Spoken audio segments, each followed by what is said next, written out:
Good morning, everybody. Hope you got a big old cup of coffee so we can get in and talk about 10 of the trending crypto articles today. And boy, do we got one. But first things first, as always, I really do appreciate all those who have subscribed. It really goes a long way to helping me out and lets me know I'm doing something right. So please do. And as always, every single article we are talking about today will be down in the description so you can go check out things for yourself. But of course, we got to spend a little bit of time and a few different articles talking about what just happened last night. For those of you who are not aware, Twitter got hacked. No single user, but Twitter got hacked bad. And the hacker who did it posted up addresses to many verified accounts like Biden, Elon Musk, oh my god, Changpeng Zhao, oh god, just all of the verified Twitter accounts basically being like, hey, I'm gonna do a giveaway. If you send Bitcoin here, I'll send you back double. Hooray! You know, the standard Nigerian prince scam of the 2020s that seems to be going on. So yeah, gotta talk about this a little bit. I don't want to focus too much on the hack itself right at this moment.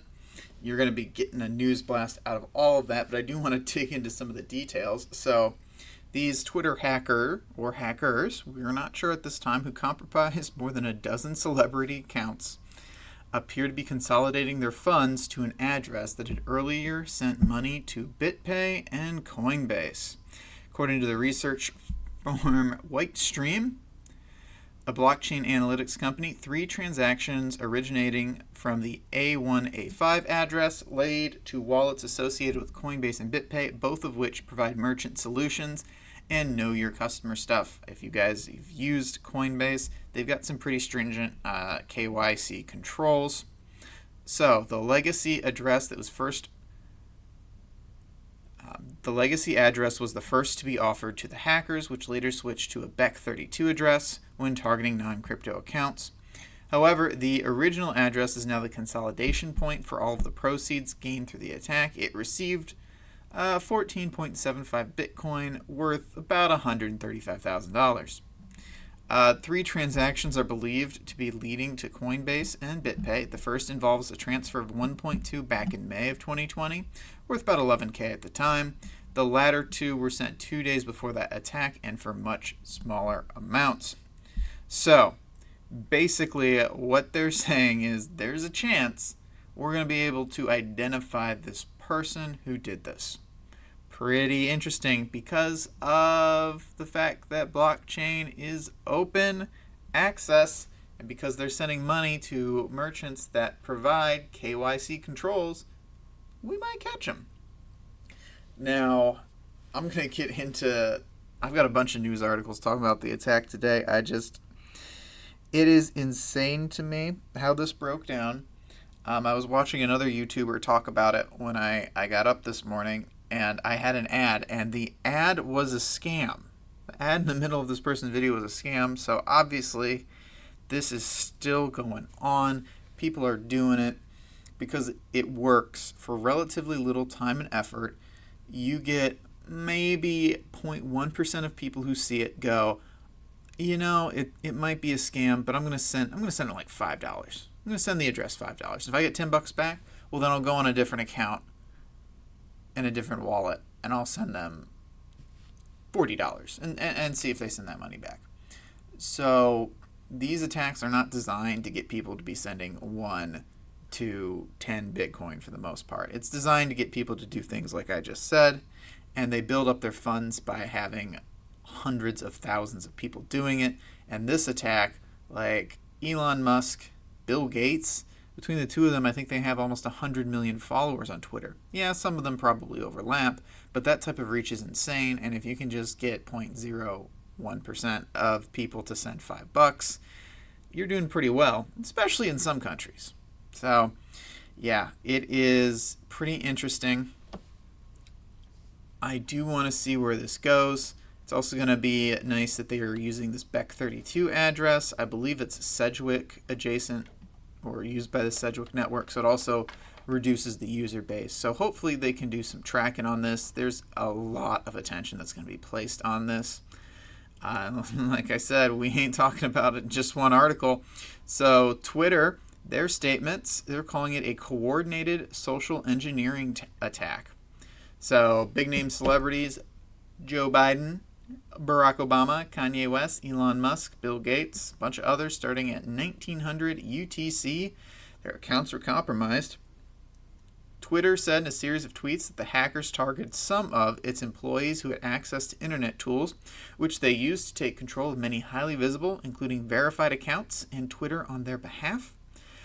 Twitter employees, according to what some people are saying, Ben Sigmund, CTO at blockchain startup Make Sense Labs, stated Twitter employees have quote-unquote God mode to create tweets from any users. And as I mentioned before, it's worth noting all addresses are Beck32/Sedgwick addresses, which helps narrow the wallet and service being used down. I did see Coinbase late last night was blacklisting those addresses. So if you try to send money to that address from Coinbase, it would stop you. Or if those addresses try to send stuff to Coinbase so they could cash out, it would also stop them. So they're doing some stuff, but oh man, Twitter's looking to what else was impacted. I actually found one of the addresses from the scam, and I put it into Blockchain Explorer. I'm not going to post it up here because I don't want that QR code coming back and being used to say I participated somehow. But people are still sending it money, and they're all small transactions, that $5, that $10, that $15, just to see. Yeah, we'll just see. And if they don't send anything back, well, it's $5. You know, it's not a big deal, but it's the amount. We're talking like, you know, millions of people, or tens of thousands of people doing it, all sending $5. You're looking at, you know, in the hundreds and 500,000s. Like these type of things add up. Now, honestly, I don't understand why they didn't just do something like,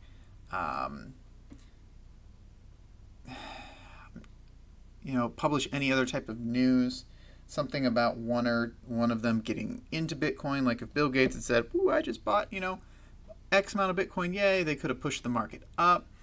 Doing all this, for this being a coordinated attack, there's probably other hackers who aren't even involved in this, like who didn't actually participate, that then shorted Bitcoin and shorted Ethereum and shorted XRP and shorted Chainlink and all these other cryptocurrencies, knowing that this would cause a market dump. And that's probably where the big money's being made. The Twitter attack itself is small potatoes in the grand scheme of things, because they can leverage positions with almost absolute certainty that the market's going to drop. And speaking of drop, let's hop over to Article 3, talk about Mr. Peter Schiff. And this is, tweets like this are contributing to the drop. So Goldbug and notorious cryptocurrency critic Peter Schiff stated below, it looks like all verified Twitter accounts have been hacked by someone running a hashtag Bitcoin scam. For one's not being verified is advantageous. I wonder if this is a harbinger of Bitcoin itself being hacked. Better to play it safe and just buy hashtag gold. Old out of touch man says old out of touch man things. Like, that's, Twitter got hacked. Bitcoin, no, Bitcoin's never been hacked. All of the exploits come from people tricking other people into sending them Bitcoin. So, yeah. So in response, Pavel Luptak, co-founder of a Czech cryptocurrency community, stated, like I just did, it's a hack on Twitter, not Bitcoin. It was just the scammer's way to ask people for money. Of course, it may be a reputation issue for Bitcoin. And I expect some crypto exchanges to start to blacklist these stolen Bitcoins or those stolen addresses.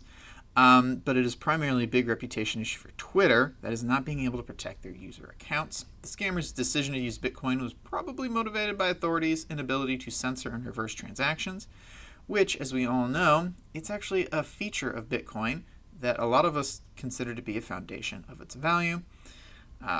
Hacking Bitcoin is incredibly, incredibly difficult, borderline impossible. It would require someone to gain 51% control of the network to launch false transactions without the rest of the network stomping it out.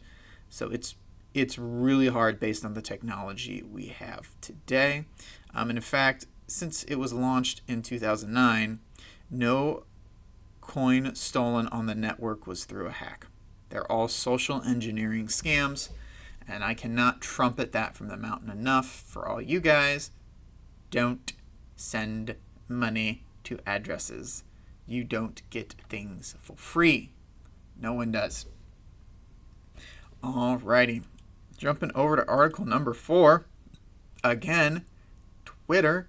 Yeah, that's right. We're still talking about Twitter because it's all that's coming. U.S. Congressman Tom Erner, Republican from Minnesota's 6th District, tweeted, "Bitcoin ain't the problem. Centralized control is." Yeah, there you go, Tom. That's what we need. Currently, Decrypt was reporting that the wallet had gotten 12 Bitcoin. Other articles are saying closer to 15. It's probably just an issue when they're being published since people are still sending it money. Driving me nuts.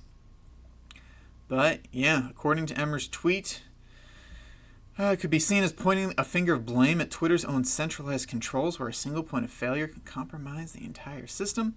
Leaked images purporting to show Twitter's internal admin tools were published by Motherboard, showing the level of control that individual administrators have over the platform, including tags for trends blacklist and search blacklist. Yeah, that's right. They can blacklist stuff. So Twitter isn't blind to this problem, though. The company's founder and CEO, Jack Dorsey, created Blue Sky, a Twitter-funded team tasked with creating an open standard for decentralized social media. And among these changes he hopes to address with decentralized social media are the spread of misleading information, i.e. Bitcoin scams. Oh yeah, but hey, just so you guys know, Tom Erner serves on the House Financial Services Committee and is co-chair of the Congressional Blockchain Committee. So he's been pushing for the U.S. to prioritize accelerating the development of blockchain technology and create an environment that enables American private sector to lead on innovation and further growth. So there you go. Whew. I mean, jumping over here just to look at Decrypt's website, like Twitter. Oh, some Human Rights Foundation. Twitter. Like, there is a lot of Twitter news going on. This is going to be a trending story probably for the week. I'm not going to lie. I honestly think we're going to see a pretty steep drop in some coins. I'm hoping, best case, Bitcoin holds 9,000, which further proves its longevity and stability as an asset. But do not be surprised to see market drops. Like, this is a highly publicized, huge profile thing, which, if the hackers are doing what I think they were doing, this was the aim. They probably shorted the market and then dropped this. And that's how they'll make their millions. Not on the scam itself, but on that. And those will be done in ways that appear legitimate. It will be really hard to prove, especially if they were not associated with the initial hack itself. The problem is going to be is if this Twitter hacker actually gets caught and he can start naming names of people he coordinated with. So expect this to continue to develop.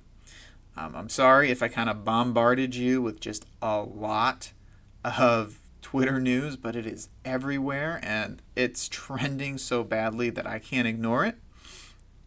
But hey, let's take a nice little short break, stand up, stretch. My back is tweaking on me, not that you need to know that. Yeah, stand up, stretch, wander around the room for a second, and then let's hop in and look at the back 5. All right, we are back. Sorry about that. Drinking some coffee. All right, let's hop over and talk about things that aren't Twitter related. All righty. So Weiss Ratings published a nice little article talking about Cardano and Ethereum and how they're probably going to coexist. So while the launch of Cardano's proof of stake with Shelley will take place in just a few days, the launch of Ethereum 2.0 has been postponed again. Buterins put his foot down, saying Phase 0 will be ready this year. Some experts from the crypto community are therefore beginning to doubt that Ethereum could lose its clear dominance in the field of smart contracts and distributed application, or dApps. In late June, startup investor and consultant Qiang Wang wrote on Twitter, I've changed my mind after using a dozen DeFi platforms. So long as ETH 2.0 is not fully rolled out, there's an obvious opportunity for a highly scalable blockchain to dethrone Ethereum. Paying a $10 transaction fee and waiting 15 seconds for a settlement is just bad UX, which stands for user experience. Yeah, so people are starting to be like, maybe. And he also asked a serious question. Every ETH killer is trying to copy what has worked so far for Ethereum, DeFi, stablecoins, tokens. What makes them think they can overcome the network effect on Ethereum? Why not try to pioneer new use cases? That's a pretty valid point. You can't always kill the king with playing by the rules. You got to come up with new stuff. And I get it. And that's why I think we're seeing huge growth from coins like VeChain and Chainlink, because they're offering things Ethereum isn't offering very strongly right now. Ethereum doesn't have an Oracle solution that I'm aware of, and Chainlink offers that. They don't have really good Internet of Things and tracking technology for products like VeChain's doing.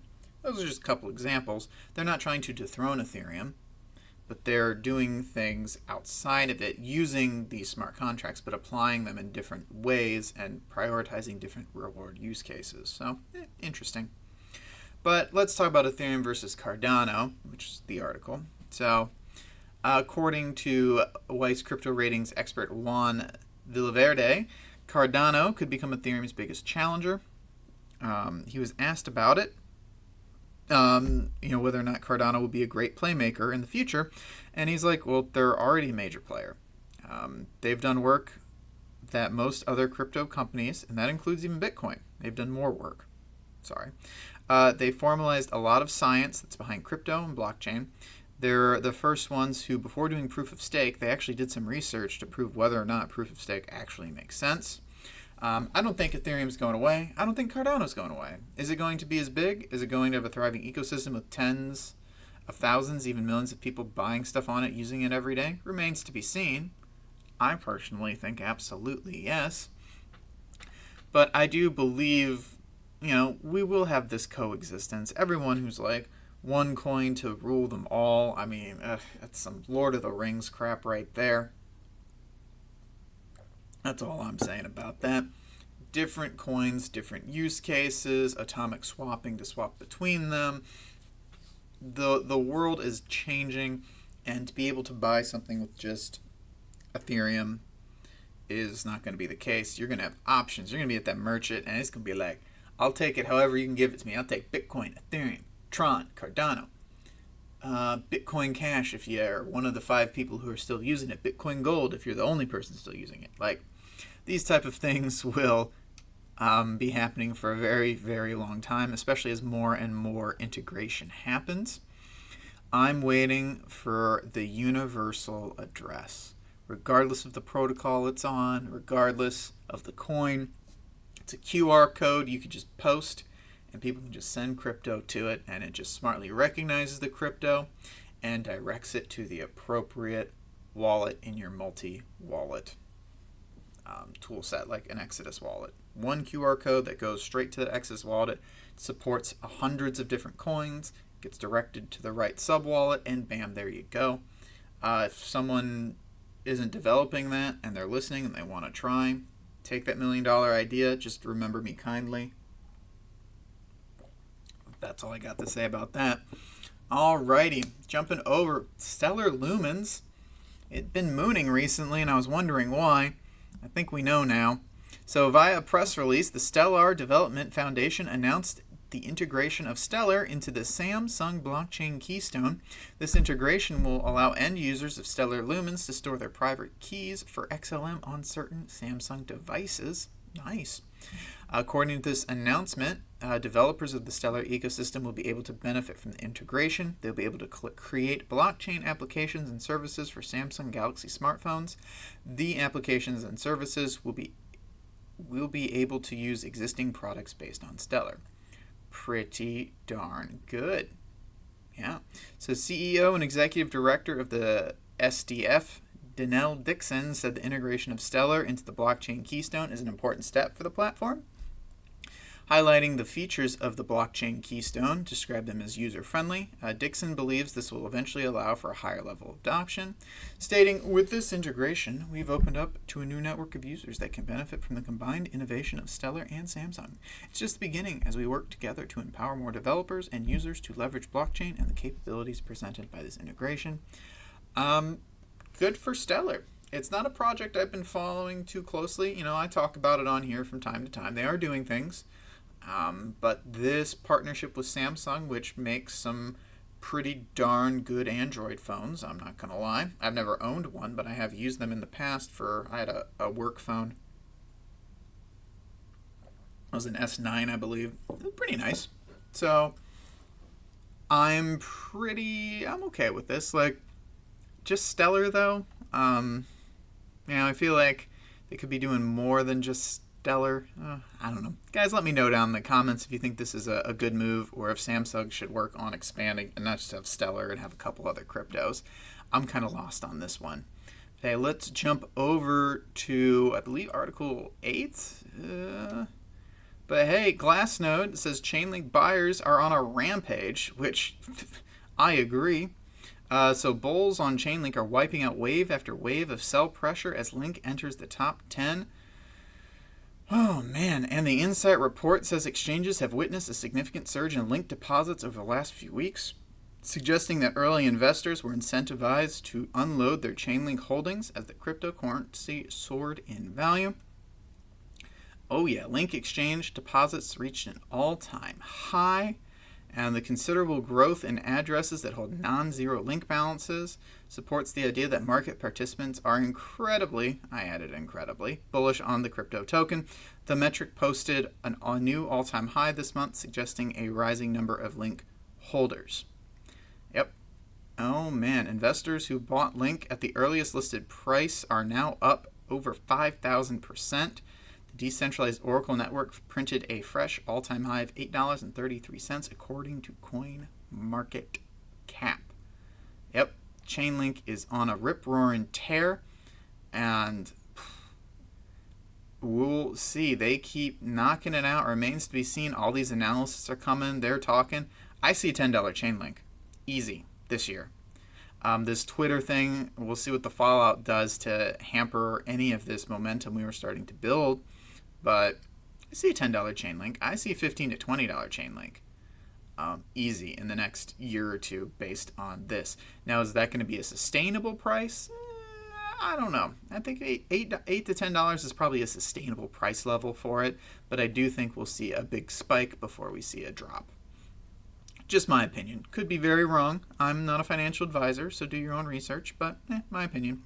So, despite all that happened in the first half, we got to talk about Grayscale again. So, Grayscale Investments has posted a record quarterly performance, having added almost $1 billion, which nearly doubled its previous quarterly high. 84% of the investments were from institutional investors, and the cumulative investment across all of its crypto products has reached $2.6 billion. Not million, billion. The Grayscale Bitcoin Trust and the Grayscale Ethereum Trust both experienced record quarterly inflows of $751.1 million and $135.2 million, respectively. Wow, that is a lot of inflow of Bitcoin. So the majority of the investment, obviously, as I said before, came from institutional investors dominated by hedge funds. New investors accounted for $124.1 million in inflows and 57% of the investor base for the quarter. So people are hopping on the Grayscale train. It's pretty nuts. With so much inflow to Grayscale Bitcoin Trust relative to newly minted Bitcoin, there's a sudden reduction in supply side pressure. News.bitcoin.com, which I'm reading this on, previously reported that the company added 1.5 times the amount of new Bitcoin mined after the halving, and they continue. They are just buying it up so much. And we know this, which is why I'm so confused why Bitcoin is not just like rocket ship blasting off. And it doesn't make sense to me that Grayscale would try to keep this down because they've got over $1 billion in Bitcoin. They want it. They want this news out there. They want it to blast off like a rocket ship. They want their $1 billion in Bitcoin to be worth $10 billion in Bitcoin. Like, the amount of returns they would get, oh my goodness. Every investor would be clamoring to buy their stuff. It would turn pretty much the entire exec board and most of the C-suite executives into millionaires and billionaires overnight. Well, they're already millionaires, but 100 millionaires and billionaires overnight. So don't be sleeping on this. Eventually, the amount of supply side pressure is going to hit a breaking point. Bitcoin is going to have to move up. It just has to. Like, I can't for the life of me think of any scenario where it wouldn't. All right, so hopping over to the last article of the day, Quark Chain's partnering with Amazon Web Services. If you have much more technical knowledge than me, thanks for watching, but check out this article because it's got a lot of stuff I don't understand. So, Quark Chain has recently partnered with Amazon's Web Services to launch a high-performance and high-flexibility enterprise BaaS platform. This is a one-stop application platform that's based on the Amazon Elastic Compute Cloud. Furthermore, this platform supports building highly customized applications with higher availability. The platform uses network and block browsers for data storage and certification on-chain, smart contract deployment and operation, and on-chain data query. Additionally, the platform helps establish cost-efficient management. This is because it uses Amazon's relational database service. Furthermore, Amazon's RDS automates various time-consuming administrative tasks, ranging from hardware provisioning, backups, database setup, and patching. And the system can work with different ledger models, token economics, consensus mechanisms, and virtual machines, and multiple chains.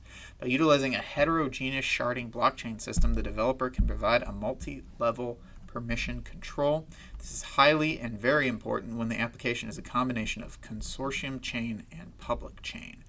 Dear Lord, that is just so much technical knowledge.